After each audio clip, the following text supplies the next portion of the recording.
বন্ধন যখন স্বীকার করিয়াইছ তখন যাইবে কোথায়? ছি ছি, ছাড়ো। যাহার পালাইবার রাস্তা নাই তাহাকে আবার বাঁধিবার চেষ্টা কেন? বিনোদিনীর মন যে ধরা দিল না, তাহাতে উন্মাদ মহেন্দ্র আপনাকে আর ধরিয়া রাখিতে পারে না। এগুলি আমার চিত্তা সহ্যের জন্য ভাই।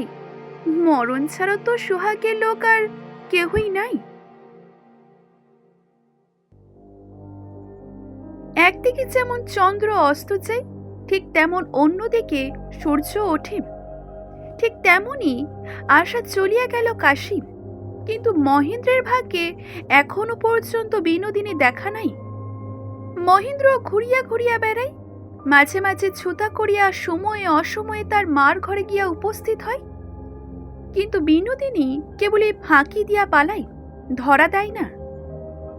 রাজলক্ষ্মী মহেন্দ্রের এইরূপ অত্যন্ত শূন্য ভাব দেখিয়া ভাবিলেন, বউ গিয়াছে, তাই হয়তো বাড়িতে মহিনের কিছুই ভালো লাগিতেছে না। আজকাল মহেন্দ্রের সুখ দুঃখের পক্ষে মা যে বইয়ের তুলনায় একান্ত অনাবশ্যক হইয়া পড়িয়াছে, তাহা মনে করিয়াই তাহাকে বিধিল। কিন্তু মহেন্দ্রের এই লক্ষ্মী ছাড়া বিমর্ষ ভাব দেখিয়া তিনি কিন্তু বেদনাও পাইলেন।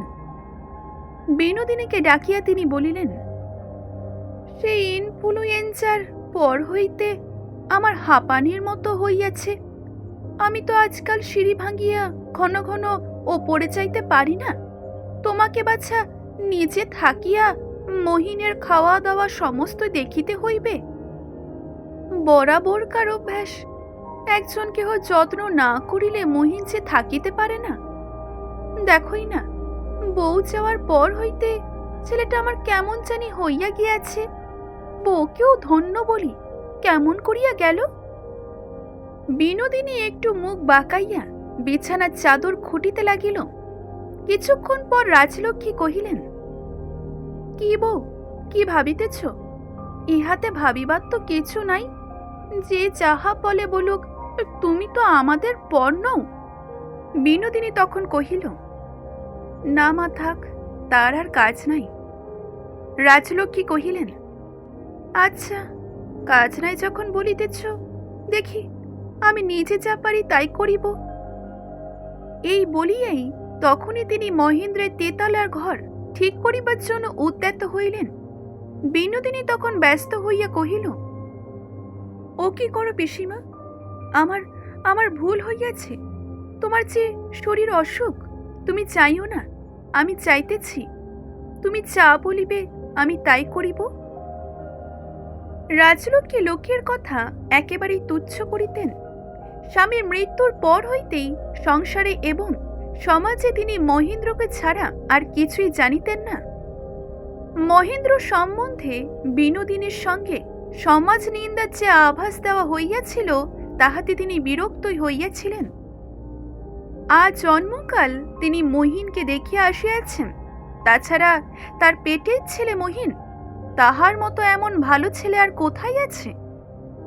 সেই মহিনের সম্বন্ধেও নিন্দা যদি কেহ করে, তবে তাহার জিহ্বা খসিয়া যাক।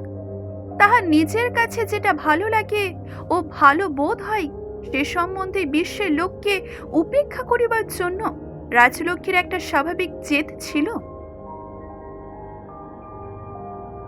আজ মহেন্দ্র কালেজ হইতে ফিরিয়া আসিয়াই আপনার শয়নঘর দেখিয়া আশ্চর্য হইয়া গেল। দ্বার খুলিয়াই দেখিল, চন্দন গুড়া ও ধুনার গন্ধে ঘর আমোদিত হইয়া আছে। মশারিতে গোলাপি রেশমের ঝালর লাগানো, নিচের বিছানা তকতক করিতেছে এবং তাহার উপরে পূর্বেকার পুরাতন তাকিয়ার পরিবর্তে রেশম ও পশমের ফুল কাটা বিলাতি চৌকো বালিশ সুসজ্জিত। এই সকল কারুকার্য বিনোদিনীর বহুদিনের পরিশ্রমজাত। আশা তাহাকে জিজ্ঞাসা করিত, এগুলি তুই কাহার জন্য তৈরি করিতেছিস ভাই? বিনোদিনী তখন হাসিয়া বলিত, এগুলি আমার চিত্তা সহ্যের জন্য ভাই। মরণ ছাড়া তো সোহাগের লোক আর কেহই নাই। দেওয়ালে মহেন্দ্রের যে বাঁধানো ফটোগ্রাফি ছিল, তাহার ফ্রেমের চার কোণে রঙিন ফিতার দ্বারা সুনিপুণভাবে চারটি গ্রথিন বাঁধা। এবং সেই ছবির নিচে দুই ধারে দুই ফুলদানিতে ফুলের তোড়াও আছে। সমস্ত ঘরের চেহারা একদম অন্যরকম হইয়া গিয়াছে। খাটটি যেখানে ছিল সেখান হইতে একটু সরানো হইয়াছে, ঘরটিকে দুই ভাগে ভাগ করা হইয়াছে। যে আলমারিতে আসার সমস্ত শখের জিনিস, চীনের খেলনা প্রভৃতি সাজানো ছিল, সেই আলমারির কাঁচের দরজার ভিতরের গায়ে লাল শালু কুঞ্চিত করিয়া মারিয়া দেওয়া হইয়াছে। এখন যে তাহার ভিতরে কোনো জিনিস আছে তাহা দেখা যায় না। ঘরের মধ্যে তাহার পূর্ব ইতিহাসে যে কিছু চিহ্ন ছিল তাহা নতুন হস্তে নবসজ্জায় সম্পূর্ণ আচ্ছন্ন হইয়া গিয়াছে।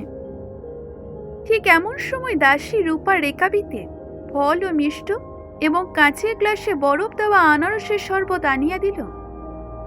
সমস্ত স্বাদে গন্ধে দৃশ্যে নতুনত্বতা আসিয়া মহেন্দ্রের ইন্দ্রিয় সকল আবিষ্ট করিয়া তুলিল। তৃপ্তিপূর্বক ভোজন সমাধা হইলে রূপার বাটাই পান ও মশলা লইয়া বিনোদিনী ধীরে ধীরে ঘরে প্রবেশ করিল। হাসিতে হাসিতে বিনোদিনী কহিল, এ কয়দিন তোমার খাবার সময় হাজির হইতে পারি নাই, মাপ করিও ঠাকুরপো। আর চাই করো আমার মাথায় দেবী রইল, তোমার অযত্ন হইতেছে খবরখানা আমার চোখের বালিকে দিও না। আমার যথাসাধ্য আমি করিতেছি, কিন্তু কি করিব ভাই, সংসারের সমস্ত কাজই আমার ঘাড়ে। এই বলিয়াই বিনোদিনী পানের বাটাখানা মহেন্দ্রের সম্মুখে অগ্রসর করিয়া দিল। মহেন্দ্র তখন কহিল, যত্নের মাঝে মাঝে এমন একটা ত্রুটি থাকা ভালোই। তাই ভালো কেন শুনি? তারপরে খোটা দিয়া শোধ আদায় করা যায় কি না? আচ্ছা, তা মহাজন মহাশয়, সুদ কত জমিল? খাবার সময় হাজির ছিলে না, এখন খাবার পরে হাজির পোষাইয়া আরো পাওনা বাকি থাকিবে। বিনোদিনী তখন হাসিয়া কহিল, তোমার হিসাব যেমন করা, তা তোমার হাতে পড়িলে তো একবার আর রক্ষে নাই। মহেন্দ্র কহিল, হিসেবে যাই থাক, আদায় কি করিতে পারিলাম? বিনোদিনী তখন বলিল, আদায় করিবার মতো আছে কি? তবু তো বন্দি করিয়াই রাখিয়াছ। তা ভাই বালি, এটা কি জেলখানা?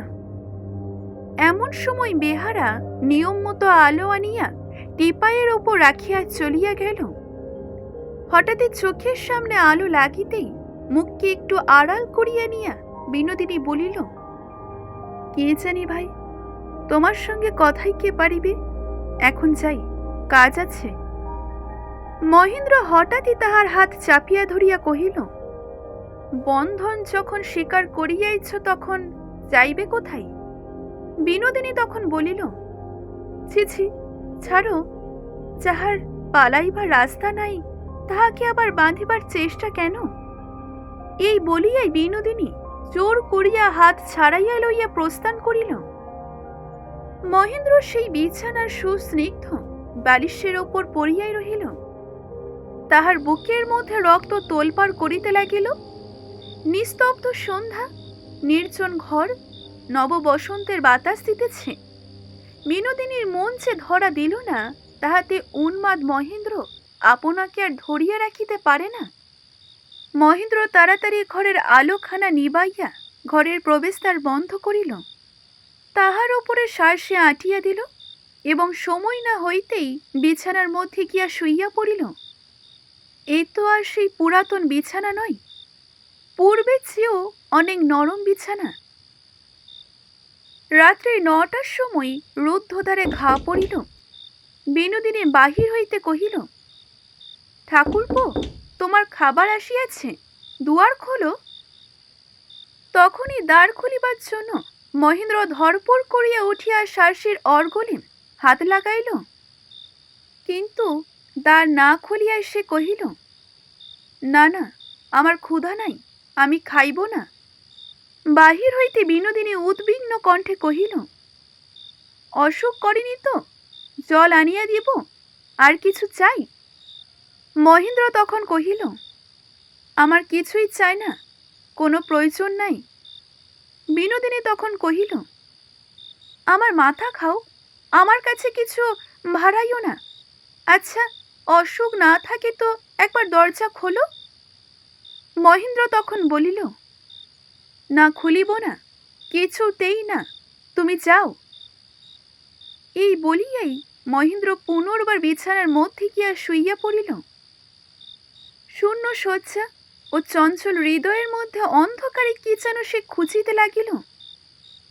ঘুম যখন তাহার কিছুতেই আসিতে চাহে না, তখন মহেন্দ্র বাতি জ্বালাইয়া দোয়াত কলম লইয়া আশাকে চিঠি লিখিতে বসিল। চিঠিতে মহেন্দ্র লিখিল, আশা, আর অধিক দিন আমাকে একলা ফেলিয়া রাখিও না। আমার জীবনের লক্ষ্মী তুমি। তুমি না থাকিলেই আমার সমস্ত প্রবৃত্তির শিকল ছিঁড়িয়া আমাকে কোন দিকে টানিয়া লইতে চাই আমি বুঝিতে পারি না। পথ দেখিয়া চলিব, কিন্তু সেই আলো কোথায়? তুমি শীঘ্র এসো। আমার শুভ, আমার ধ্রুব, আমার এক, আমাকে স্থির করো, রক্ষা করো, আমার হৃদয় পরিপূর্ণ করো। তোমার প্রতি লেশ মাত্র অন্যায়ের মহাপাপ হইতে তুমি আমাকে উদ্ধার করো।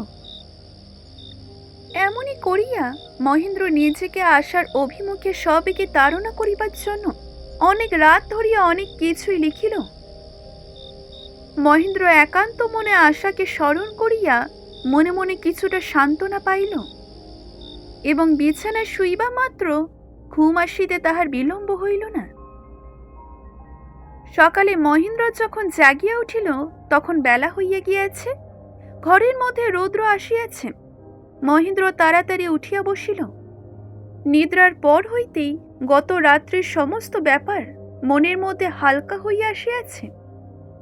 বিছানার বাহিরে আসিয়াই মহেন্দ্র দেখিতে পাইল, গত রাত্রে আশাকে যে চিঠিখানা সে লিখিয়াছিল তাহা টিপাইয়ের ওপরেই দোয়াত দিয়া চাপা রহিয়াছে। সেই চিঠিখানি পুনর্বার পড়িয়া মহেন্দ্র ভাবিল, করিছি কি? এ যে নভিলি ব্যাপার, ভাগ্যে পাঠাই নাই। আশা পড়িলে কি মনে করিত কে জানে। অবশ্য সে অর্থে কথা বুঝিতেই পারিত না। রাত্রিবেলা ক্ষণিক কারণেই তাহার হৃদয় বেগ যে বাড়িয়া উঠিয়াছিল, ইহাতে মহেন্দ্র মনে মনে অত্যন্ত লজ্জাবোধ করিল। তৎক্ষণাৎই চিঠিখানা টুকরো টুকরো করিয়া সে ছিঁড়িয়া ফেলিল। সহজ ভাষায় আশাকে একখানি সংক্ষিপ্ত চিঠি লিখিল মহেন্দ্র। তুমি আর কত দেরি করিবে? তোমার জ্যাঠামশাই যদি শীঘ্র ফিরিবার কথা না থাকে, তবে আমাকে লিখিও, আমি নিচে গিয়া তোমাকে লইয়া আসিব।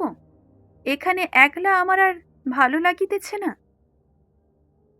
এখানে শেষ করছে আজকের এই পর্বটি।